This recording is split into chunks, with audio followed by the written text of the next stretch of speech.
Hey, what's going on, everybody? It's Alex from TCG Discussions here, and I'm coming at you with a Dark Brawly deck profile that I just took to Gamer Dojo, and I got second place. Now, when I say second place, we both had the same record. It was 3 wins and a draw, but I lost due to tie breaks. Shout out to my friend Brandon. He pulled the winner stamped heroic prospect trunks that I certainly did not need at all. Yes, I'm salty.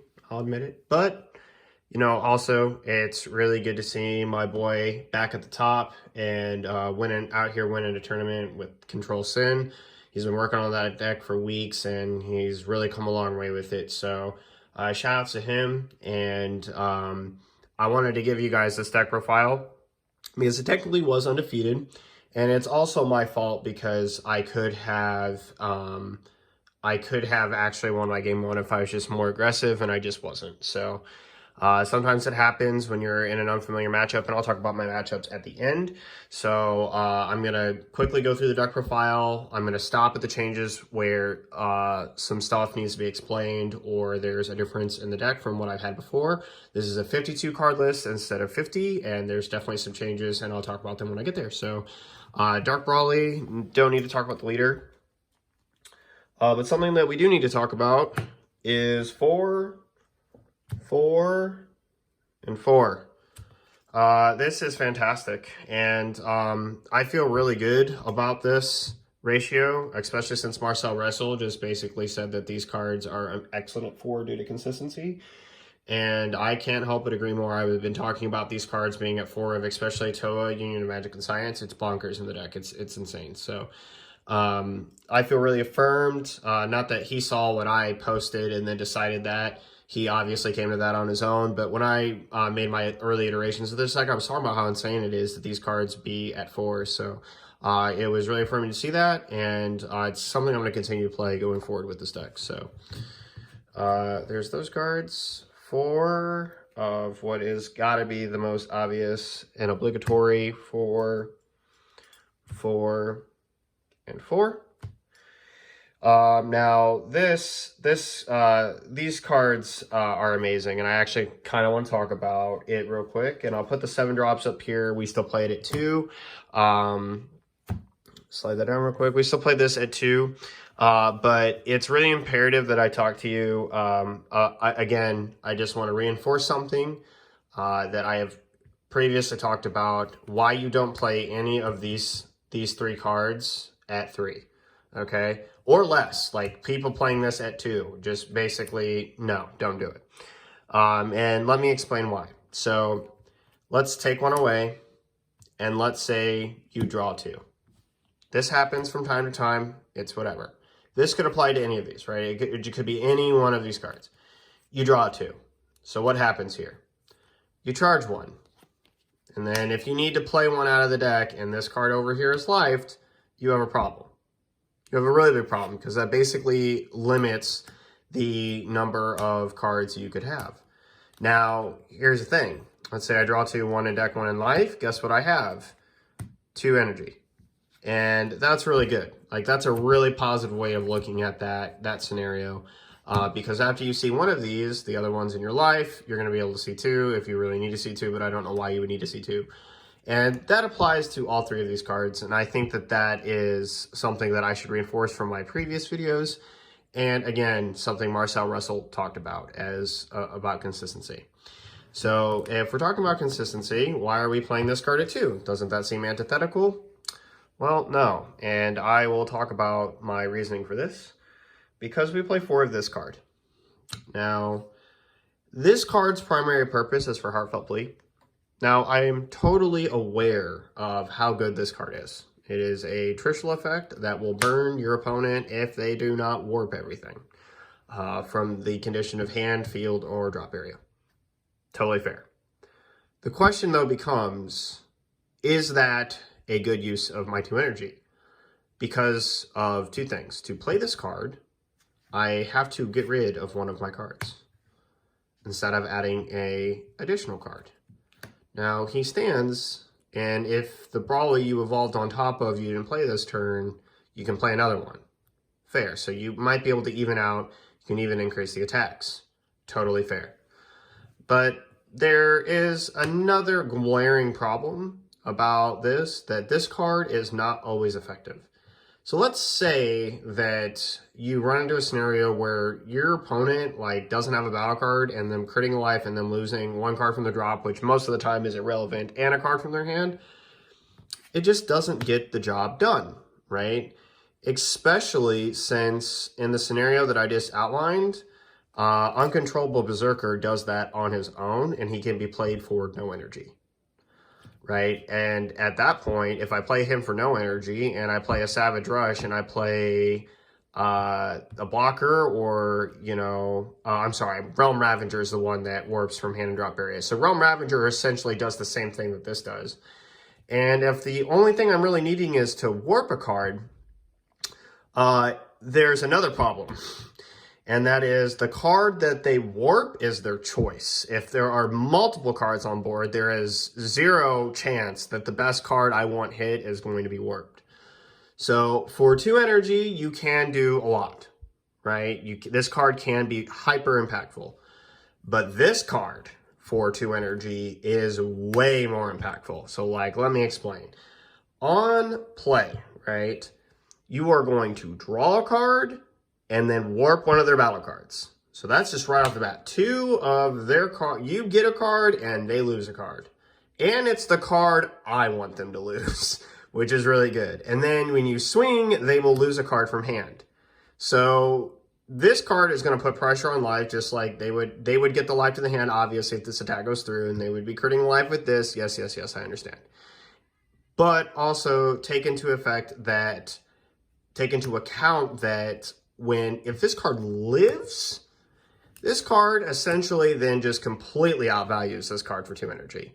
And this card must be answered. Like, they cannot allow multiples of these or multiple swings from this card to continue with this deck already.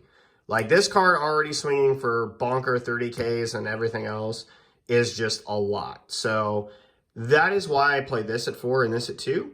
Not a 3-3 split or any other ratio. And this card's primary concern for me is Heartfelt Plea. So, and the occasional time where I do get to evolve and it comes in and it works. But there's just lots of ways where this effect can fail you, whereas this or playing one of these will not fail me, right? Like, I can for sure play with 2 energy if I have a ball and a Savage Rush in my drop area to get one of my Brawlies out that I need, or to get something. And sometimes it serves the same purpose.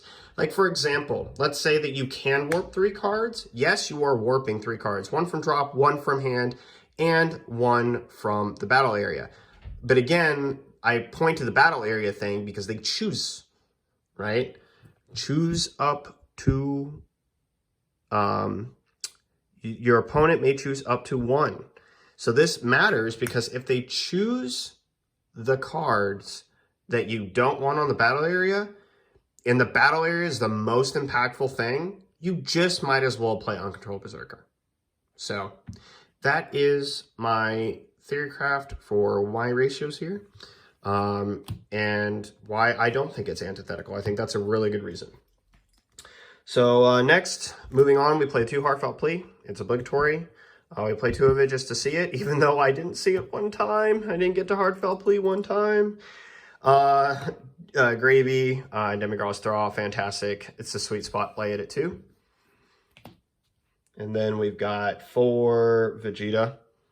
Super combo. I love it. It's perfect for the deck, especially since our leader self-awakens, thank God.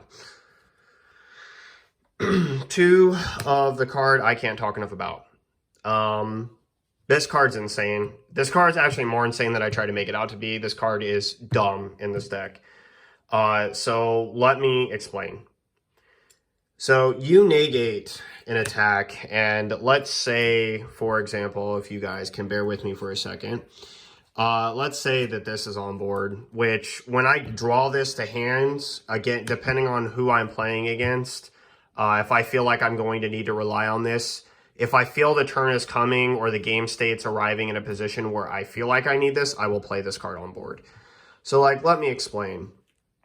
You negate. You pitch a card, which really doesn't matter because you draw so many cards, you're going to be able to have cards to pitch. You pitch a card, and then you negate the attack. The next swing comes at your leader, you block. So that makes your leader go from 15k because of what it does. For those of you who don't know what Protect of the People does, you negate the attack and then you discard a card, and then for the rest of the turn, every time your leader is attacked, it gains 5k power. So you negate, they swing, you block. Okay, your leader gets buffed, the attack is coming here. Now, here's the thing. They will not over combo to this card. Otherwise, this card has served a purpose beyond measure. Like, that is the best case scenario for your opponent. If they've decided to combo to kill this thing, then they're probably very bad. Or there's some absurd reason that I can't possibly conceive of. But let's just say, for example, that they attack into this thing and they don't combo. That's very natural. That's probably going to happen most of the time. The next time they swing at this leader, this is 25. And what I didn't realize before, I mean, I kind of realized it naturally without like explicitly explaining to you guys its impact with this card, is that this is actually not 25. This card is technically another 5k. And it seems obvious, right? Like that's obviously what it is. But this means that this card, let's say they combo up to 25 to pressure the leader just to be as optimal as possible. Well, this card just basically blocked 2 attacks. And this is all before if Gohan's on board. If Gohan's on board, then your leader is going to start the same thing, but at 30, which means this card's going to block up to 35. After this card right here gets to 25, your opponent is stopping their turn. You effectively end their turn after this card is played and this is on board. You probably end the turn even if this card is not on board, simply because multiple attacks, especially against this deck, which can defend very well, and that thing getting 5k every turn is way too much. So yeah, that is my exposition on Protect of the People. It is completely broken. It is a card that if the meta ever got aggressive enough, I would absolutely play this card at 4. Not even joking. This card will one day probably be a $30, $40 card. Negate. I don't even care if it's got reprints. I'm just calling it out. This card is amazing. Next, moving on to the ratio, the last of the ratios that we play in the deck. We play 1 Chomp, 1 Kai. We kept this. Marcel played this at 4. I'm not so sure about that because it still runs into the same problem that Heartfelt Plea is, that it's just like a dead 10k. You don't want this card in multiples, but I also understand turning your Brawlies into 40k double strikes is really good. I just tend to need to be able to do that one time per se. So I played at the 1, and then we have our Kai, and she is obviously very good. Next, for our ratio differences, we play the 1 SS3 Tag Team Gohan and our 2 Power Burst. And to make up the differences of those, we played the 1 Max Power Kamehameha and the 2 SS Bardock the Tenacious. Why do we play these cards at these ratios? Well, it's actually fairly obvious.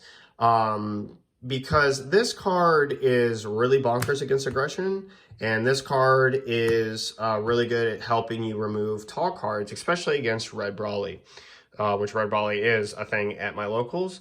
So if you play this against Red Brawly, and then you warp the chain, and then they replace it when they're awakened, and then you play Uncontrollable Berserker, and then they're sad. Like, generally 2 times, as I believe Joey Palladino, I've been calling him Danny Palladino, by the way, not Danny Palladino, Joey Palladino, Crossword TCG says all the time.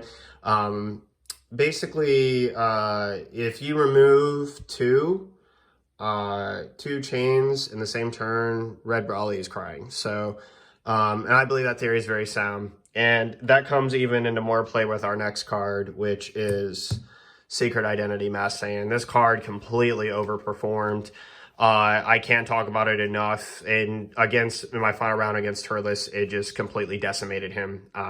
2 turns in a row, just blew him out of the water. So absolutely bonkers card. And then to wrap up our 52 card list, we played 2 Meki Pro. This is left over from the previous iterations of the deck that we played. And yeah. So round 1, played against the Blue Trunks deck. I have not ever played that deck a day in my life, so I kind of flopped all over on whether or not I should be attacking or not, because it seemed like if I attacked him and he revealed cards, he'd be getting effects, and I was kind of like afraid of that. So I wanted to attack his Unison, which was the baby Unison, which is absurd because it gives itself 2 markers, and put pressure on that and try to drain his resources in protecting the Unison, like if he had negates or something, so then I could go at his leader and then hopefully take whatever the effects were. But it just seemed like, you know, giving him another energy for his next turn seemed problematic, so I was kind of concerned about that. But all in all, overall, at the end of the day, I was going to win that matchup, but we just ran out in time, and even though I had a higher life total, we don't play like that, so it ended up being a draw. Round 2, played against Green Brawley, and I have never won harder, faster, and stronger in my entire life in this game. That was not close. I got to 3 energy and literally like 70k double striking Machampa. He had used 2 super combos, and he had done half the work for me. It was the easiest one of my like Dragon Ball like tournament play ever. Like, it was just way too easy. You know, Green Brawley's dormant potential just doesn't mean anything in this deck, against this deck, especially since I'm swinging with 30Ks. Like, my leader doesn't awakened, it does not need to draw by attacking. So I'm okay with swinging with just 30Ks. And, yeah, I just was able to finish that really quickly. I think I was done in, like, 7 minutes. And then round 3, played against Maj and Vegeta, got my face stomped in. But I got my face stomped in off a severe, irreversible game state misplay, in which just default gave me the win, which isn't how I wanted to win. I tried to play another game, but he didn't want to play it. So we stopped playing good decks, and also good decks go burr. And I played announcer, and then he played baby, and we had fun until the round was over. So that was round 3, and then round 4 I played against Turles. Yeah, Secret ID just overperformed. Nothing else to say. Like, this card just destroys Turles. Like, Uncontrollable Berserker hitting cards, and this card hitting cards on top of it. And then, like, turn 3, I played this down and called the 4-drop Turles, and he was out of 3 drops. So, yeah, it was bad. It was real bad. So, yeah, like, those were my rounds. Shout out to everybody, and again to Brandon for winning the whole shebang. It was really fun. I look forward to our locals in the future, and I hope that we can play best of 3. Anyway, thanks for watching, guys. Let me know what you guys think about my tech choices down below, and what you guys think of the deck. If you'd like to try these ratios, and if you try them out, how it works for you. This is Alex from TCG Discussions, signing off.